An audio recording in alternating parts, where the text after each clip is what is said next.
What's going on, YouTube family? Welcome to Automotive Life. My name is Lucky, and today we're going to be talking about why you should not buy a Fisker Ocean. So the reasons why I'm telling everybody to stay away from Fisker Ocean is completely different than what's currently trending on the news. Now, Marquise Brownlee had a great review of the Fisker Ocean. He talked about the good, the bad, and a lot of the flaws that it had. And unfortunately, it was met with a lot of criticism. People thought he was being too harsh, calling it quote unquote the worst car he ever reviewed. But I thought he was very fair and impartial. And then on top of that, he gave him a second chance when he did their 2.0 software update. Once again, I think he was very fair and impartial. He showed the good things that happened with the software update and some of the things that were happening. So this week I had an opportunity for one of my subscribers to let me drive his Ocean with the 2.0 software update. And I'm gonna give you my feelings about it and the main reasons why Fisker is probably going to fail and why you should not buy a Fisker Ocean. Now, currently as it stands, there are only two EV manufacturers that are actually showing profit on their vehicles. That is Tesla and BYD. Now, how can these two companies make all this money, but everybody else is losing money?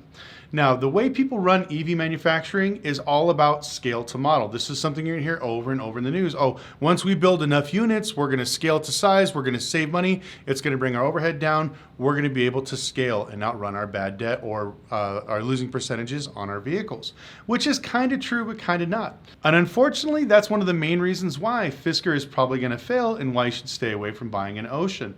Now, Tesla makes 60% of their parts in-house to help keep that cost of production down. And the second company is BYD. They make 73% of their parts in-house.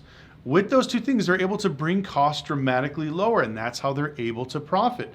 Now, the big flaw with Fisker is the fact that they actually send all their manufacturing to an outside company. And as they're built, they can never truly, quote unquote, be built to scale. They'll never be able to actually make enough parts in-house to save money. And I think this is the fatal flaw with Fisker. They talked about a lot of management problems, which I won't go into. Those are all speculative. Money problems, which we all know every tech company borrows money and basically just burns through it, thinking that I'm just going to gain a market share and then eventually I'll be able to outrun my costs and I'll be able to scale to size and I could start saving money. Everything I'm seeing that's going on with Fisker right now has nothing to do with that. It's all the fact that they've done it completely wrong. I think they should have borrowed enough money to actually build a plant or take over one of the many plants that's all over here in the United States and start building directly here. Now, they do have a little bit of manufacturing here in the United States, but majority it's from outside companies and outside the country. Another reason why I'm telling everyone to stay away from the Fisker Ocean is the actual depreciation. Now, the one that I tested, I think was somewhere around $68,000. It was well equipped. It was a nice car, but everywhere he tried to take it in to trade it in, they wouldn't trade it in until he got the software update for 2.0.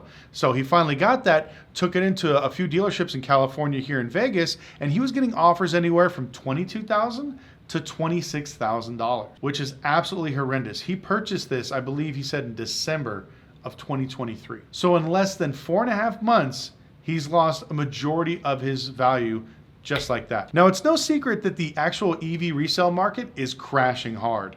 And so Fisker is unfortunately just jumping along for the ride. But here's another thing that really kind of pissed me off, and this should really make Fisker owners really upset. They're doing the same thing that Tesla's doing.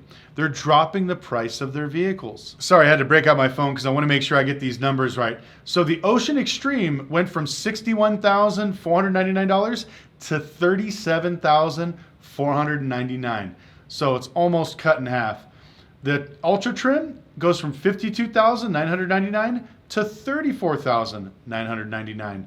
And the Sport, which is basically the lowest level, went from $38,999 to just $24,999. I don't know if this is true, but I heard this from a few dealers that they don't accept the new car tax credit because the car is manufactured overseas. I would do your research on that. So that's something also that's hurting the actual value of these cars, because if you go buy a brand new Tesla or a brand new Hyundai, Kia, Ford, whatever it is, you can get that tax credit applied to you.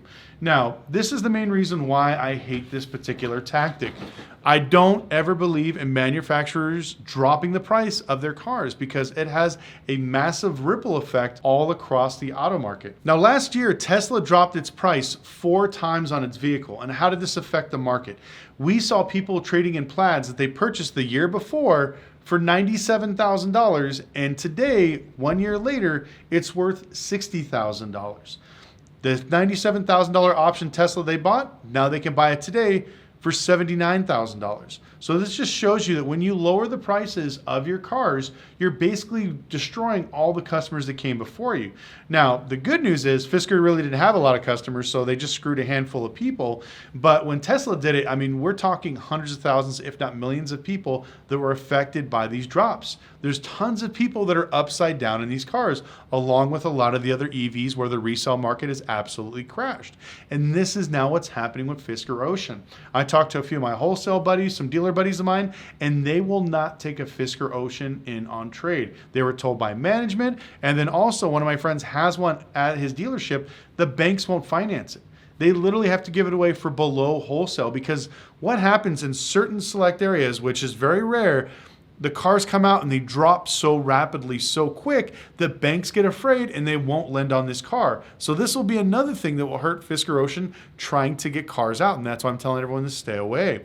Now, the last time I saw something like this happen was the diesel scandal with Volkswagen. If you don't know about this, Volkswagen lied about the actual emissions of their diesels, and it was basically way worse for the environment than what it really was. And so when these things came out, the news broke, everybody was talking about how bad it is, kind of like what's unfortunately happening with Fisker.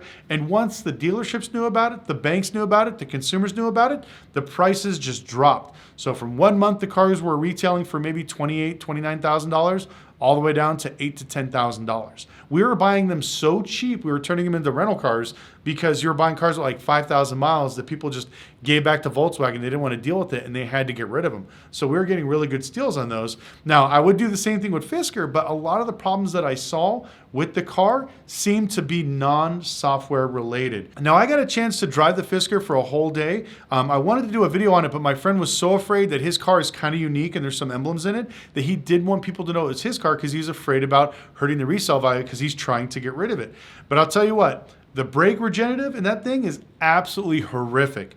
We were driving around, and as I hit the brakes, it would catch and let go and catch and let go. And so you got this horrible lurching feeling, like you're gonna, when you stop and you feel like it's totally gone, but then all of a sudden you get that one last bump, you think you're gonna hit somebody when it does that. And it did that to me quite a bit in the drive and go traffic. One thing that absolutely drove me nuts is when I was driving it home at nighttime, the dash was constantly changing, I think from blue to red, back and forth. I mean, if I'll put it this way, if you can get a seizure or stroke from strobe lights, this is the car for you. As I was driving it, it literally drove me nuts. It was just back and forth, back and forth. The cameras weren't working. His little screen that flipped around back and forth will get stuck all the time. And when we start the car, right after we turn it off, we turn it back on, it would take about maybe 2 minutes for the computer to reboot. But there's a bunch of little problems, which, like I said, if you want to watch that, go to Marquise Brownlee's video. So the way things are going for Fisker right now is I believe they're going to run out of money. Nobody's going to step up and try to give them a loan unless they do something extremely predatory, and one of these VC firms just want to eat up their company or eat up their business or anything else. But I don't see any assets of this company or something that people would want to use. So this is just my opinion. Don't take it to whole heart. Do your own research. But I actually like the look of the Fisker Ocean, and I actually owned quite a bit of stock. I think I put $5,000 to $10,000 into the stock because I believed in what they were doing. Back in the day when Fisker first came out, they had some really great cars and I loved their designs. But unfortunately, it seems like the same thing happened again. If you don't learn from your history, you're doomed to repeat it. If you look at the very first Fisker Karma, all of their electronic problems were the same thing. The screens would shut off, the cars would die. It was a lot of simple issues, and they kept telling people there was only a software thing. They're gonna fix it, they're gonna fix it. And guess what? They never fixed it. It went bankrupt. So do you want to be stuck with the Fisker Ocean that maybe doesn't get the update in time, and now you're stuck with something that's just absolutely worthless? I would hate to see that to people, so please be careful, do your own research, and definitely check out the review videos I have linked down below. And if you guys have anything to say, please put in the comment section below. What do you think of the Fisker Ocean? Also, what do you think of the current EV resales market? I highly recommend everybody go get an appraisal on their car, because values are dropping extremely fast for EVs. So if you're looking for a great deal, buy a used EV, do not buy a new one. You can watch a few of my other videos. The prices are just flopping really, really hard. But I would love to know your opinions in the comment section below. And if you've enjoyed this content, please like and subscribe. Also follow me on Instagram. You can see my 100% unfiltered self on there. And if you want to join our online community, you can go to my website, automotivelife.com. We do weekly webinars. We talk about just the car business in general, live Q&A sessions. So if you want to ask me questions, stuff like that, whole lot more, links in the description below, and we'll see you next video.